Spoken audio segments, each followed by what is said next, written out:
Hey guys, welcome back to the channel. आज के इस वीडियो में हम यूनिट 3 कंटिन्यू करेंगे, the impact of British rule in India. तो लास्ट वीडियो में हमने डिस्कस किया था कि हम इस चैप्टर को 4 यूनिट्स में डिवाइड करेंगे। तो लास्ट वीडियो में मैंने administration and judicial system complete कर लिया है, लिंक डिस्क्रिप्शन में देख लो। और एक बात, पिछले वीडियो के जो नोट्स है मैंने डिस्क्रिप्शन में ही दे दिया है, आप वहीं पे जाके देख सकते हो। और इस वीडियो में कोई नोट्स नहीं हो। तो moving on, so land tax policies. तो आज अभी हम जीएसटी भरते हैं, तो सिमिलर है, बस टैक्स देना है गवर्नमेंट को। अब यहाँ पे the East India Company had to pay 4 lakh pounds to the British government for its control over Bengal province. East India Company को 4 लाख पाउंड्स देने पड़ते थे ब्रिटिश को। East India Company used to give British 4 lakh pounds for its control over Bengal. तो East India company जो है control करने के लिए ब्रिटिश गवर्नमेंट को 4 लाख पाउंड्स देते थे। In order to fulfil this commitment the company had to stabilise its financial interest in secure manner. अब ये जो उन्हें 4 लाख पाउंड्स देने होते हैं गवर्नमेंट को, उसे अरेंज करने के लिए उनको एक स्टेबलाइज करना पड़ता था फाइनेंशियल इंटरेस्ट को, और सिक्योर भी। Hence it implemented many new land tax policies. कई सारे लैंड टैक्स पॉलिसीज आए, उसमें से आप 3 पढ़ोगे: permanent zamindari system, Mahalwari system and Ryotwari system. अब हम देखेंगे permanent zamindari system. Lord Cornwallis implemented a new land tax policy in Bengal during 1793 in order to generate steady revenue annually। तो इसमें आपको 2 पॉइंट पता चलता है कि लॉर्ड कॉर्नवालिस ने इम्प्लीमेंट किया था 1793 में इन्वेंट किया था।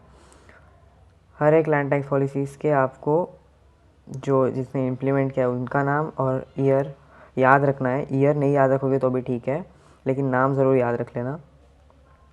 This was called permanent zamindari system. Under this system zamindars became the land owner. The zamindars were expected to pay agreed land tax to the company on set date every year। अब ये permanent zamindari system क्या बता रहा है? Zamindars became the land owner. The zamindars were expected, मतलब ज़मींदार से expect किया जाता था रेवेन्यू एक सेट डेट पे। जो ईस्ट इंडिया कंपनी होती है एक डेट देती थी, वही टाइम पे उनको जो टैक्स है पे करना होता है। अब आती है दिक्कत की बात। He was free to collect any amount of land taxes from the farmers and could retain the excess money collected। अब ज़मींदार जो है वो कितना भी ले सकते हैं पैसे फार्मर्स से, और बचा हुआ कुछ पैसा जो ईस्ट इंडिया कंपनी को नहीं देते वो अपने पास भी रख सकते हैं। इससे वो प्रॉफिट, उस पैसे भी वो प्रॉफिट कमा सकते हैं। This benefited the zamindars more. इससे ज़मींदार्स को ज़्यादा फ़ायदा होने लगा ईस्ट इंडिया कंपनी से। If the zamindars were unable to collect land taxes due to floods and famine and pay the company, the ownership of the lands were taken away by the company। अगर अभी flood आ गया या famine हो गया तो ज़मीन farmers तो क्या बोलते हैं, नहीं पे कर सकते, उनकी कंडीशन इतनी अच्छी नहीं रहेगी और ना ही उनके पास कुछ एक्स्ट्रा रहेगा या कुछ। तो उस चक्कर में वो ज़मींदार को नहीं पे कर सकते, और वैसे ज़मींदार भी कंपनी को पे नहीं कर सकते क्योंकि उनके पास भी उतना नहीं रहता है। तो अब ऐसे मोमेंट्स पे क्या होता है, ज़मींदार की ओनरशिप ले ली जाती है और दूसरे ज़मींदार को दे जाता है, मतलब किसी और को दिया जाता है। They were snatched. So both the zamindars and the company were benefited by this system, but the farmers were the grave sufferers. अब इससे सफ़र तो बस एक ही जन होता, वो था फार्मर, बाकी सबको फ़ायदा। This system created a new social group that added the British. एक नया सोशल ग्रुप बन गया जो ब्रिटिश को एड करता। The farmers and the farming labourers suffer due to irregular work and opportunities in the farming lands. अगर अभी किसी ज़मींदार को लग गया कि ये फार्मर नहीं कर पा रहा है कॉम्पीट, या फिर उससे ज़्यादा प्रॉफिट नहीं आ रहा, तो वो फार्मर को हटा के दूसरे फार्मर को लगा देता है। इससे फार्मर सफ़र कर रहे हैं लेकिन ज़मींदार नहीं। तो वैसे फार्मर्स तो सफ़र थे इसमें। They were exploited and had to lead a life of insecurity. अब यहाँ पे फार्मर्स के लाइफ में एक मेन थ्रेट था, वो इनसिक्योरिटी भर गया था, मतलब कूट कूट के भर दिया था। This system was extended to Bihar, Orissa, Andhra, Varanasi reason.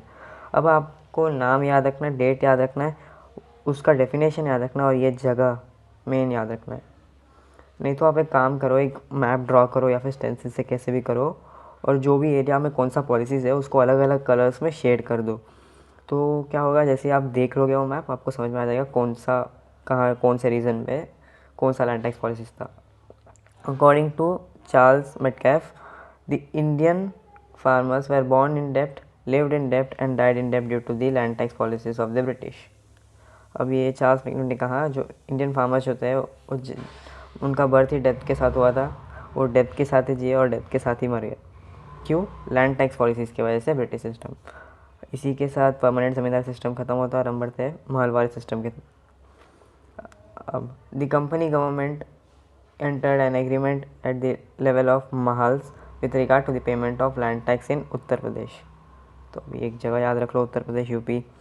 तो महल्स के लेवल पे जो एग्रीमेंट हुआ था वो हुआ था उत्तर प्रदेश में, in money parts of Madhya Pradesh, Punjab, Delhi. Colour कर दो मैप पे ये सब एरियाज अलग, दूसरे कलर, दूसरे कौन से भी कलर में। महल मीन्स तालुक, महल का मतलब होता है तालुक, महल माने तालुक, तालुका जो भी बोलते हो आप लोग। अब आता है नाम। R.M. Bird and James Thompson implemented this system, Mahalwari system, James Thompson, R.M. Bird. नाम याद रख लो बस, डेट नहीं चाहिए, नाम याद रख लो। implemented this system, they were differences in the implementation of system from region to region। अब इसका कोई एक फिक्स इम्प्लीमेंटेशन नहीं था, यहाँ पे एक अलग होगा तो यहाँ पे एक अलग होगा, यहाँ पे अलग होगा, यहाँ पे अलग होगा, कैसे भी हो सकता है, सिमिलर भी हो सकता है, अलग अलग था। लेकिन the big and small zamindars were part of this system, अब बड़े छोटे सारे जमींदार इसके पार्ट थे। Since the company officials fixed more land tax than the expected production from the fields, many zamindars had to lose their ownership of the lands. The marginal farmers and agricultural laborers who were dependent on these zamindars also suffered due to this। अब इसमें क्या था, बड़े छोटे सारे ज़मींदार part थे system के।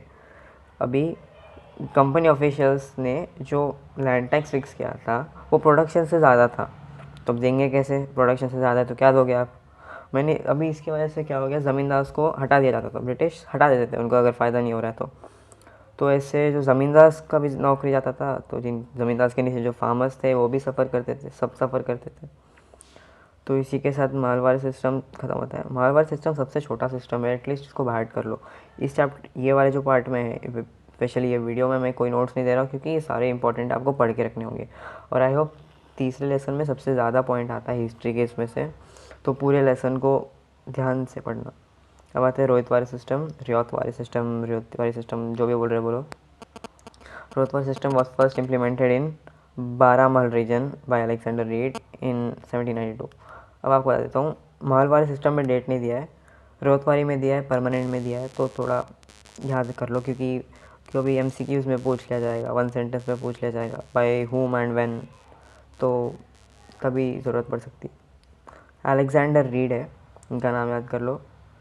This system was later implemented in Madras Mysore region by Thomas Munro in 1801। ये 1801 की ज़रूरत नहीं है क्योंकि ये कोई ऐसा इंपॉर्टेंट डेट नहीं है, लेकिन हाँ जब आया था 1792 वो याद रख लो।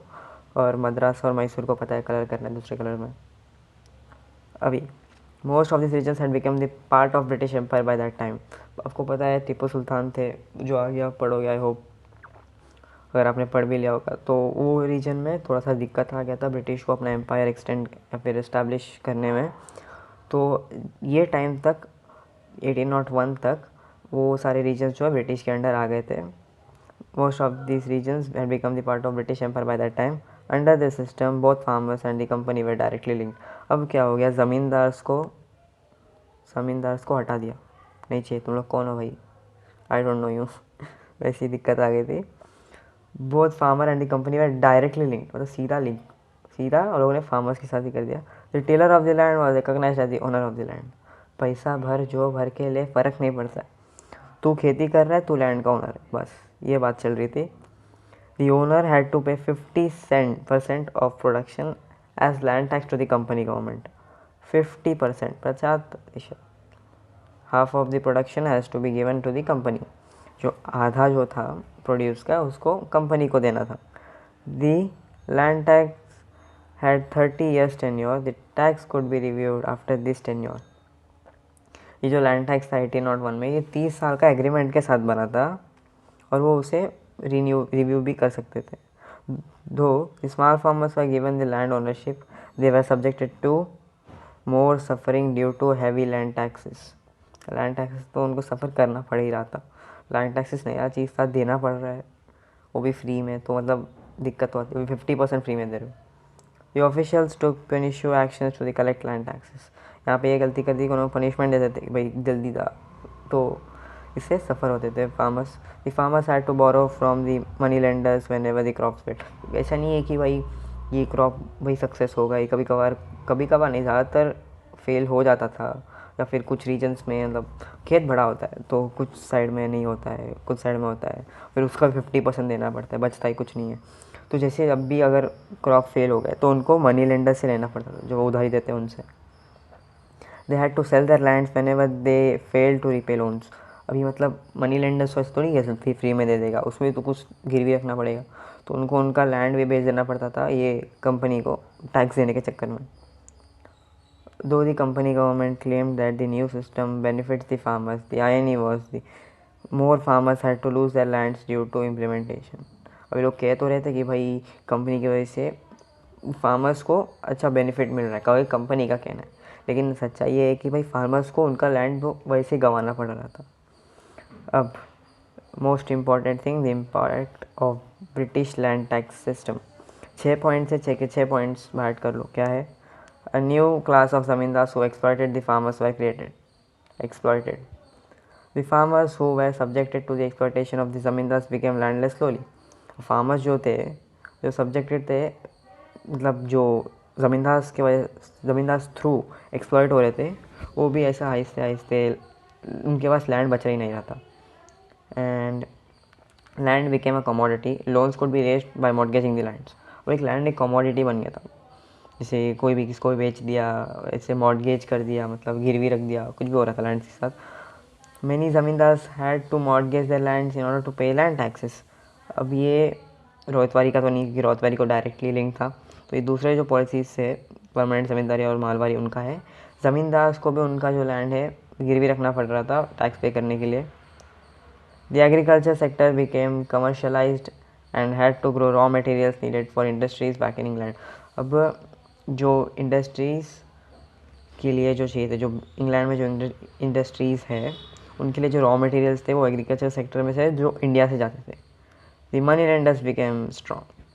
अभी ये जो मनी लेंडर स्ट्रॉन्ग, ये सिर्फ और सिर्फ रोहतवारी की वजह से हुआ, क्योंकि रोहतवारी सिस्टम की वजह से ही मनी लेंडर स्ट्रॉन्ग बने, क्योंकि फार्मर्स ही उनसे पैसे लेते थे. और इसी के साथ हमारा सेकंड पार्ट भी ख़त्म होता है. थर्ड पार्ट है मॉडर्न एजुकेशन सिस्टम, जो नेक्स्ट वीडियो में मैं एक्सप्लेन करूँगा. तो तब तक के लिए वीडियो को लाइक कर दो, सब्सक्राइब कर दो चैनल को, शेयर करो वीडियो को, and thank you for your all support. Thank you very much. Too many thoughts on my mind, I can't sleep at night, so I just keep writing. I don't need no help, I don't need opinions, so don't waste my time.